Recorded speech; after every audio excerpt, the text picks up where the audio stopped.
আসসালামু আলাইকুম সম্মানিত সুধীমণ্ডলী। আমরা সূরা নামল পিপিলিকা নামক সূরা, মক্কি সূরা, এই সূরা আমরা এখন শুরু করব ইনশাআল্লাহ। আউযু বিল্লাহি মিনাশ শাইতানির রাজিম। অভিশপ্ত শয়তান থেকে আল্লাহর আশ্রয় কামনা করছি। বিসমিল্লাহির রহমানির রহিম। রহমানুর রহিম আল্লাহর নামে শুরু করছি। তাসিন আয়াতে মুতাশাবিহাত। তিলকা আয়াতুল কোরআন ও কিতাবে মুবিন। এগুলি কোরআনের আয়াত এবং স্পষ্ট কিতাবের আয়াত। যে আয়াতগুলি আমরা এখন যার মধ্যে আমরা প্রবেশ করব, এগুলি সম্পর্কে আল্লাহ বলছেন, আগে গ্যারান্টি দিয়েছেন যে এই কথাগুলি হচ্ছে কোরআনের আয়াত এবং স্পষ্ট কিতাবের আয়াত। কোরআন হচ্ছে স্পষ্ট কিতাব, যার মধ্যে হালাল হারাম, সত্য মিথ্যা, ভালো মন্দ, সিরাতাল মুস্তাকিম, সিরাতাদ দল্লিন, সব বিষয়গুলিকে স্পষ্ট করে বলে দেওয়া হয়েছে। এবং এই কিতাব কি? হুদাম ওয়া বুশরা লিল মুমিনিন। এই কিতাব পথ নির্দেশ এবং সুসংবাদ মোমেনদের জন্য।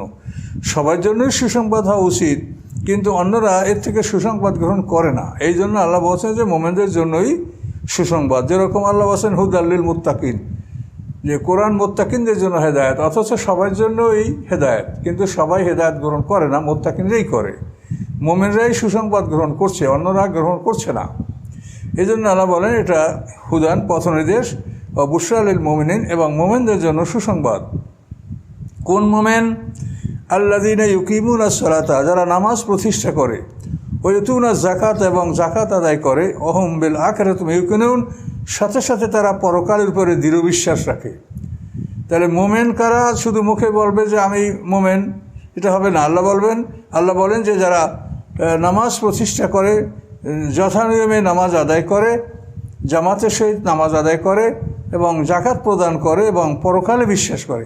পরকালে বিশ্বাসটা ঈমানের জন্য অতীব জরুরি। তার কারণে এই পরকালে বিশ্বাস করলেই মানুষ কিন্তু অন্য অন্য আমলগুলি করার মতো তার অন্তরে একটা ভয় সৃষ্টি হয়। আর পরকাল বিশ্বাস না করলে তারা বেপরোয়া হয়, পৃথিবীতে তারা ফিতনা ফাসাদ করতে সাহস করে, এবং পৃথিবীতে অশান্তি সৃষ্টি হয়। ইন্নাল্লাযীনা লা ইউমিনুনা বিল আখিরাতি, এজন্য আবার এই আখিরাত সম্পর্কে আল্লাহ পৃথকভাবে বলছেন, নিশ্চয়ই যারা পরকাল বিশ্বাস করে না, যায়্যানা লাহুম আমালাহুম ফাহুম ইয়ামাহুন, আল্লাহ বলেন আমি তাদের দুনিয়ার কাজকর্মকে সুশোভিত করে রেখেছি এবং তার মধ্যেই তারা অন্ধের মতো ঘোরাফেরা করছে। দুনিয়ায় যে কাজকর্মগুলি, ক্ষেত খামার, ব্যবসা বাণিজ্য, কাজকর্ম, অট্টালিকা নির্মাণ ইত্যাদি, এই দুনিয়ার কাজটাই তাদেরকে আল্লাহ তাআলা বলেন সুশোভিত করে দেওয়া হয়েছে। এগুলোই তারা খুব সুন্দর দেখে, ভালো দেখে, কিন্তু এই কাজগুলির যে পরিণাম কি, এই পরিণামটা তারা দেখে না। শুধু সাময়িকভাবে এটার ফলাফল এবং সৌন্দর্য তারা দেখে। আল্লাহ বলেন দুনিয়ার কাজকে তাদেরকে সুশোভিত করে, তাদের দুনিয়ার কাজগুলিকে সুশোভিত করে রাখা হয়েছে।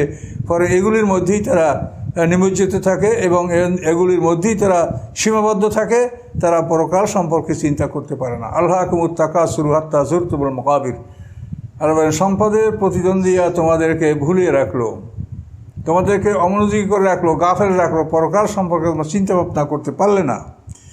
তো এখানেও এই একই ধরনের কথা যে অবিশ্বাসীদের জন্য দুনিয়ার কাজকর্মই শোভনীয়, তারা পরকালের কোনো কাজের কথা চিন্তা করে না এবং এর মধ্যেই তারা অন্ধের মতো ঘোরাফেরা করতে থাকে। তার যে গলায় রশি লাগানো, যে তাকে টান দেওয়া হবে, সে যে শিকলে আবদ্ধ, মুহূর্তের মধ্যে তাকে ডাক দেওয়া হবে, সে 10তলা অট্টালিকা নির্মাণ করছে, এই অট্টালিকায় সে প্রবেশ করতে পারবে কিনা তারও খবর নাই, কিন্তু এটা করার জন্য সে ব্যস্ত। এই জন্যই আখিরাত সম্পর্কে যারা গাফেল, তারাই পৃথিবীর সব ধরনের অন্যায় অবিচার করে এবং তারাই পৃথিবীতে জুলুম অত্যাচার করে এবং পৃথিবীতে অশান্তি সৃষ্টি করে। আল্লাহ বলেন উলাইকা লাহুম সুউল আযাব, যারা দুনিয়ার কাজকর্মেই লিপ্ত থাকে, দুনিয়ার মধ্যেই মত্ত থাকে, পরকালের চিন্তা করে না, তাদের জন্য রয়েছে সুউল আযাব, নিকৃষ্ট শাস্তি। অর্থাৎ শাস্তিটাই ভয়ঙ্কর, নিকৃষ্ট শাস্তি। এটা এত নিকৃষ্ট যেটা আপনাকে বলতেও খারাপ লাগে এবং শুনতেও ঘৃণা লাগে। যে একটা মানুষকে পুষ পান করাই দেওয়া হবে, ওসারাতু আহলেন নার, দোজখবাসীদের দেহের থেকে যে নির্যাস, পচা গলা, রক্ত, পুষ, এগুলি তাদেরকে অত্যন্ত গরম করে তাদেরকে পান করে দেওয়া হবে, ইউস করা হবে মায়ন শদীদ। আল্লাহ বলেন তাদেরকে পুঁজ পান করা হবে এবং ইয়াতাজাররুহু, সেটা আস্তে আস্তে আস্তে আস্তে অল্প অল্প করে ঢোক করে ধীরে ধীরে তারা পান করতে বাধ্য হবে। এমন নয় যে তিতা ঔষধ আপনি মুখে দিয়েই গিলে ফেললেন চলে গেল, তা না, অতি কষ্টে। এবং তাদের গলায় সাবরা কাটা বিদ্ধ থাকবে গলার থেকে কোনো জিনিস খুব সহজেই ভিতরে যাবে না, এরকম ভয়ঙ্কর অবস্থা। লোহার শিকল মুখ থেকে ঢুকে মলদ্বার থেকে বের করে শিকলে তাকে ঝুলিয়ে রাখা হবে। এরপরে এইভাবে গরম পানির কুয়ায় নিক্ষেপ করা হবে, সেখান থেকে তুলে আবার আগুনের কুয়ায় নিক্ষেপ করা হবে। এগুলোর নাম সুউল আযাব। এত নিকৃষ্ট শাস্তি যে পৃথিবীতে এই শাস্তির কোনো দৃষ্টান্ত নাই, আর পৃথিবীতে এই শাস্তি দেওয়া সম্ভবও নয়। পৃথিবীতে একটা মানুষকে মুখ থেকে লোহার শিকল ঢুকে মলদ্বার থেকে বের করতে করতে সেই মানুষও মারা যাবে, কিন্তু আমাদের অবস্থাটা এমন যে আমাদের দুইটা মৃত্যু, এই দুইটা মৃত্যুর পিছনে একটা গেছে, সামনে একটা মৃত্যু আছে। এই দুইটা মৃত্যু পার হয়ে যাওয়ার পরে যতই কষ্ট হোক মগজ সব ছিটকে পড়ে যাবে বাতার থেকে, কিন্তু মরণ হবে না। খুবই ভয়ঙ্কর সুউল আযাব। আল্লাহ বলছেন অত্যন্ত নিকৃষ্ট শাস্তি দেওয়া হবে কাদেরকে? যারা দুনিয়ার মধ্যে লিপ্ত থাকে এবং পরকাল সম্পর্কে গাফেল, পরকালের চিন্তা করে না যে সেখানে আমাদের দীর্ঘকাল থাকতে হবে, 1000 বছরের সময় একটা দিন হবে এবং নূতন আকাশ পৃথিবী যতদিন থাকবে ততদিন পর্যন্ত হায়াত হবে। এত বড় দিন সম্পর্কে, এত বড় হায়াত সম্পর্কে তারা কোনো চিন্তা ভাবনা করে না। এই দুনিয়া কয়েকদিনে কখন ডাক দেওয়া হবে এটা কেউ জানে না, কিন্তু কেউ থাকতে পারবে না, সবাইকেই ডাক দেওয়া হবে, এখান থেকে সবাইকেই বিদায় হতে হবে। কিন্তু তারপর মানুষ আখিরাত সম্পর্কে গাফেল। তো এই জন্য এই আখিরাত সম্পর্কে সতর্ক করার জন্য পয়গম্বররা বারবার চেষ্টা করছেন, আল্লাহ তাআলা তারা আয়াত নাযিল করছেন এবং বলছেন যে যারা আখিরাতকে অবিশ্বাস করে তাদের জন্য নিকৃষ্ট শাস্তি অবধারিত রয়েছে। অহুম ফিল আখিরাতি হুমুল আকসারুন, এবং পরকালে তারা সবচাইতে বেশি ক্ষতির সম্মুখীন হবে। খাসারা তার থেকে আকসার ইসমে তাফজিল ব্যবহার করা হয়েছে, সুপারলেটিভ ডিগ্রি, অর্থাৎ তারা পরকালে সবচাইতে অধিক ক্ষতিগ্রস্ত হবে। এর চাইতে ক্ষতি আর কিছু হতে পারে না যে একটা মানুষ আগুনের মধ্যে বসবাস করবে, একটা মানুষ আগুনের মধ্যে বসবাস করবে, তার নিচের বিছনাটা আগুনের, উপরের ঢাকনাটা আগুনের, চতুর্দিকের কানাত বেষ্টনীটা আগুনের, এর মধ্যে একটা মানুষকে রাখা হবে, আলকাতরা জামা পরানো হবে। এগুলি সব কোরআনে বলা আছে, এর মধ্যে কোনো দুর্বলতা নাই যে এই কথা কোনো সন্দেহ আছে। তাদেরকে আগুনের কাপড় কেটে তার দ্বারা পোশাক তৈরি করে দেওয়া হবে, মাথায় গরম পানি ঢালা হবে, মাথা ছিদ্র দিয়ে সেই গরম পানি মাথার মধ্যে ঢুকবে, রগের মধ্যে ঢুকে হৃৎপিণ্ডের মাধ্যমে সেই গরম পানি শরীরে সাপ্লাই করা হবে। এই রকম ভয়ঙ্কর শাস্তির কথা যেগুলি সব আল কোরআনে বলা হয়েছে, এমন আল কোরআন যেই কোরআনে কোনো সন্দেহ নাই। আল্লাহ বলেন পরকালে অবিশ্বাসকারীরা তারা পরকালে সবচাইতে বেশি ক্ষতিগ্রস্ত হবে। ওয়াইন্নাকা লাতুলাক্কাল কোরআন মিল্লাদুন হাকিমিন আলিম, নিশ্চয়ই আপনি কোরআন লাভ করছেন, কোরআন আপনি গ্রহণ করছেন এমন এক অস্তিত্ব হতে যিনি হাকিম, তিনি কৌশলী এবং তিনি আলিম, তিনি জ্ঞানী। এই কোরআন আপনি নিজে রচনা করেন নাই, এই কোরআন অন্য কোনো মানুষ আপনাকে শেখায় নাই, এই কোরআন নাযিল করার ক্ষমতা শয়তানের নাই। নিশ্চয়ই আপনি এই কোরআন অর্জন করছেন এক মহাশক্তি, মহাক্ষমতার মালিক আল্লাহ রাব্বুল আলামিন, তিনি হাকিম, তিনি কৌশলী, মহাজ্ঞানী এবং তিনি আলিম, তিনি সব সম্পর্কে অবহিত, এমন এক আল্লাহর পক্ষ থেকে আপনি এই কোরআন লাভ করছেন। ইজকালা মূসা আহলি, মূসা আলাইহিস সালামের জীবন বৃত্তান্ত প্রত্যেকটা সূরার মধ্যেই কম বেশি আল্লাহ তাআলা উল্লেখ করছেন এবং এখান থেকে আমাদের শিক্ষণীয় অবশ্যই আছে। এবং এখন এই পৃথিবীতে অশান্তির কারণ হলো এই মূসা আলাইহিস সালামের উম্মত যারা দাবি করছে, এদের মাধ্যমেই পৃথিবীতে এখনও অশান্তি বিরাজ করছে এবং কিয়ামতের পূর্বক্ষণ পর্যন্ত এই সমস্যাটা পৃথিবীতে থাকবে। তো ইজকালা মূসা লিল আহলি, যখন মূসা আলাইহিস সালাম তার পরিবার পরিজনকে বললেন, অর্থাৎ মূসা আলাইহিস সালাম মাদায়েনে তার সময়টা পার করে শ্বশুরবাড়ি শুআয়ব আলাইহিস সালামের বাড়ি থেকে যখন স্ত্রীকে নিয়ে মিশরের দিকে রওনা করলেন, প্রতিমধ্যে ঝড় বৃষ্টি শুরু হলো, পথ হারিয়ে গেল, বকরি পালিয়ে গেল, স্ত্রীর প্রসব বেদনা শুরু হলো, প্রচণ্ড শীত শুরু হলো। এমন এক অবস্থার মধ্যে মূসা আলাইহিস সালাম পথ পাচ্ছেন না যে কোন পথ ধরে কোন দিকে চললে তিনি মিশরের দিকে যেতে পারবেন। তো তখন মূসা আলাইহিস সালাম তার স্ত্রীকে বললেন, ইন্নী আনাস্তু নারা, আমি আগুন দেখতে পাচ্ছি। সাথীকুম মিন নাবাই খবরেন, অচিরেই আমি ওখান থেকে তোমার জন্য খবর নিয়ে আসতে পারবো যে কোন পথে আমরা মিশরে অগ্রসর হব। আতিকুম সাহাবে কাবাসেন, অথবা আমি সেখান থেকে তোমার জন্য একটা জ্বলন্ত কাষ্ঠখণ্ড আগুনের টুকরা নিয়ে আসতে পারবো। লাআল্লাকুম তাসতারুন, সম্ভবত তুমি তার থেকে আগুন পোহাতে পারবে বা শরীরটা গরম করতে পারবে। এই বলে মুসা আলাইহিস সালাম আগুন দেখে অগ্রসর হলেন আগুনের দিকে। এটা ছিল মুসা আলাইহিস সালাম মাদায়ান থেকে পশ্চিম দিকে চলছেন, তার হাতের ডান দিকে অর্থাৎ উত্তর অঞ্চলে তার চলার পথের ডান দিকে তুর পাহাড়ে এই দৃশ্যটা তিনি আগুনের দৃশ্যটা দেখতে পাচ্ছিলেন। ফালাম্মা জাহা নৌদিয়া আম্বুরিকা, যখন মুসা আলাইহিস সালাম আগুনের কাছে আসলেন তখন বলা হলো আম্বুরিকা মানফিন্নার, আগুনের মধ্যে যারা আছে তারা মঙ্গলময়, অমান হাওলা, এবং যারা আছে আগুনের বাইরে ফেরেশতাগণ তারাও মঙ্গলময়। যে মুসা আলাইহিস সালামও তিনি যে কল্যাণে আছেন, ভালো অবস্থানে আছেন। আল্লাহ বললেন যে আগুনের মধ্যে যারা আছে তোমার প্রতি আল্লাহর বরকত অবতীর্ণ হোক। আর মানফিন্নার, এতো আগুনের মধ্যে মুসা আলাইহিস সালাম উনি ওখানে হাজির হয়েছেন, অমান হাওলাহা, এবং এই আগুনের আশপাশে ফেরেশতারা উপস্থিত ছিলেন। এবং এখানে কে আছেন? সুবহানাল্লাহ রব্বুল আলামিন, পবিত্রতা আল্লাহ তাআলা যিনি রব্বুল আলামিন। তুমি যে আগুন দেখতে পাচ্ছ এটা রব্বুল আলামিনের নূর। এবং মুসা আলাইহিস সালাম এই আগুনটা দেখতে পাচ্ছেন গাছে, যে আকাশ থেকে একেবারে ওই গাছ পর্যন্ত বিশাল একটা আলো, এটা তিনি দেখতে পাচ্ছেন। তো এই যে এখানে হলো আল্লাহর অস্তিত্ব, তিনি আল্লাহ নিজেকে এভাবেই প্রকাশ করেছেন। অথচ আল্লাহ তাআলা তুর পাহাড়ে কিন্তু সামান্য নূরের ছটা প্রকাশ করছিলেন, তাতে মুসা আলাইহিস সালাম বেহুশ হয়ে পড়েছিলেন। কিন্তু এখানে আল্লাহ তাআলা তার আলো, তার জ্যোতিকে এমনভাবে প্রদর্শন করেছেন যেটা মুসা আলাইহিস সালাম যেটাকে আগুন মনে করেছে, এবং এটাই মুসা আলাইহিস সালাম বেহুশ হয়ে পড়েন নাই, বা মুসা আলাইহিস সালাম মানে সেই তুর পাহাড়ের সেই জাতি নূর যেখানে আল্লাহ প্রদর্শন করেছিলেন এই অবস্থাটা কিন্তু ওরকম ছিল না। আল্লাহ তাআলা তার সাথে আরও নর্মাল, আরও হালকাভাবে মুসা আলাইহিস সালামের কাছে একটি আলো প্রকাশ করেছিলেন, যে আলোটা মুসা আলাইহিস সালাম দেখতেছিলেন যে আকাশ থেকে বৃক্ষ পর্যন্ত এই আলোটা আগুনের মতো একটা আলো। এই আলোটা যত জোরে জ্বলে ততই গাছ সবুজ দেখা যায়। তো মুসা আলাইহিস সালাম এই আলোর আওতায় চলে আসলেন। আল্লাহ বললেন যে আগুনের মধ্যে, আগুনের সীমানার মধ্যে যে আছে এবং চারপাশে যারা আছে তাদের মধ্যে আল্লাহ তাআলার রহমত এবং বরকত, এবং তুমি যে আলো দেখতে পাচ্ছ রব্বুল আলামিনের আলো, এই আলোটা আল্লাহ রব্বুল আলামিন তোমার জন্য বিকশিত করেছেন। এখানে আল্লাহ বলছেন সুবহানাল্লাহ, আল্লাহর পবিত্রতা, তিনি রব্বুল আলামিন।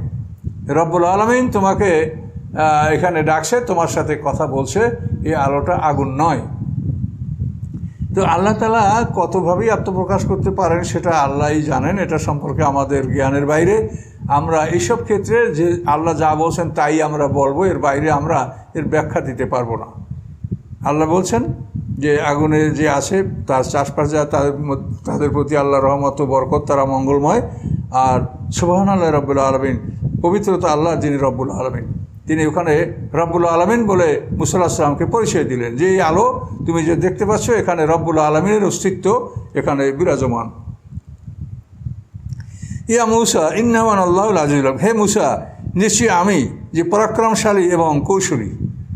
তো এখানে এই আগুনের মধ্য থেকে আল্লাহ তাআলা মুসা আলাইহিস সালামের সাথে কথা বললেন। আগুন হলো আল্লাহ, এখানে এক নূর। তো এই নূরের মধ্যে হতে আল্লাহ তাআলা কথা বললেন যে হে মুসা, আমি আল্লাহ পরাক্রমশালী এবং কৌশলী।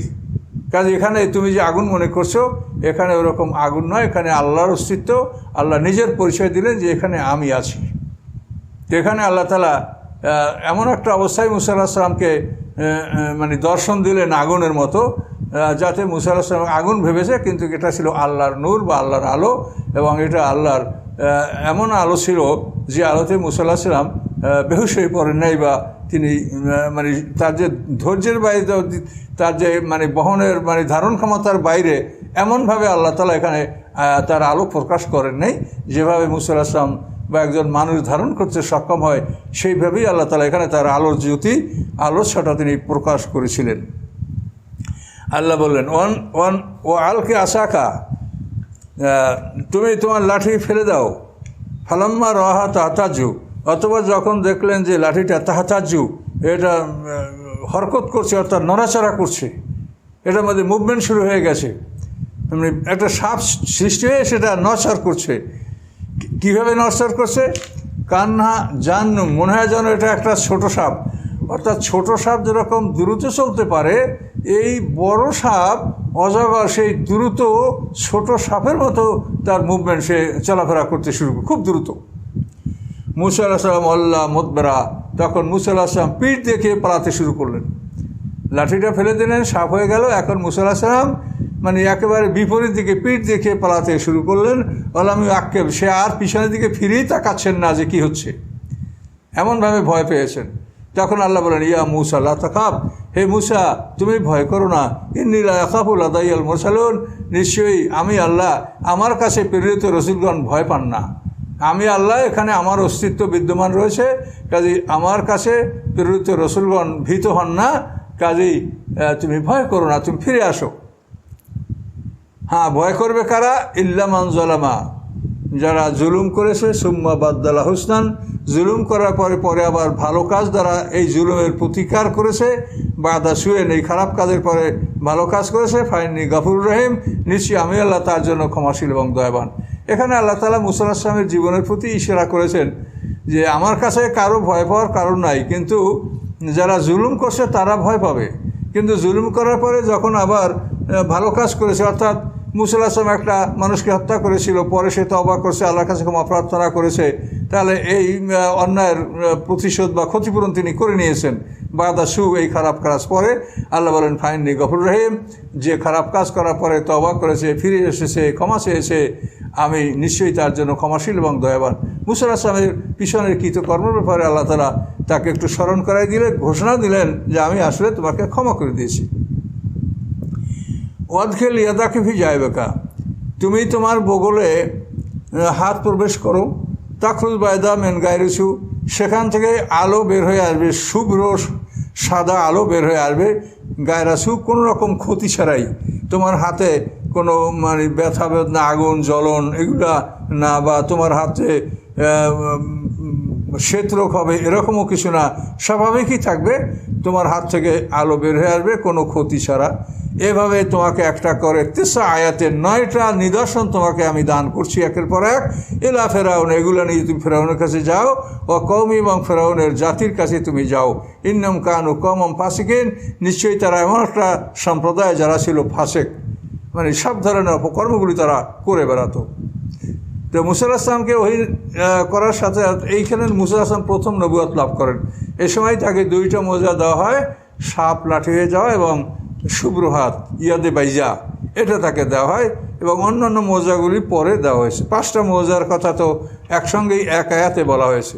ফারসানা ইলমুত তুফানা ওয়াল জারাদা ওয়াল কুম্মালা ওয়াদ দাফাদি ওয়াদ দামা আয়াতে মুফাসসালাত, এগুলি পিছনে গেছে। ফালাম্মা জাআতুম আয়াতুনা মুবসিরাতান, অতঃপর ফেরাউন সম্প্রদায়ের কাছে যখন আমার নিদর্শনগুলি আসলো, স্পষ্ট নিদর্শন, যা স্পষ্ট দেখা যায়, সবাই দেখতে পায়, কলু হাযা সিহরুম মুবিন, তখন ফেরাউন এবং তার সম্প্রদায়ের লোকেরা বলল এগুলি স্পষ্ট জাদু। তারা জাদু বলে এগুলিকে অস্বীকার করলো, এগুলোকে মুআজিজা বা মানে অলৌকিক ঘটনা আল্লাহর পক্ষ থেকে, এটা তারা স্বীকার করলো না।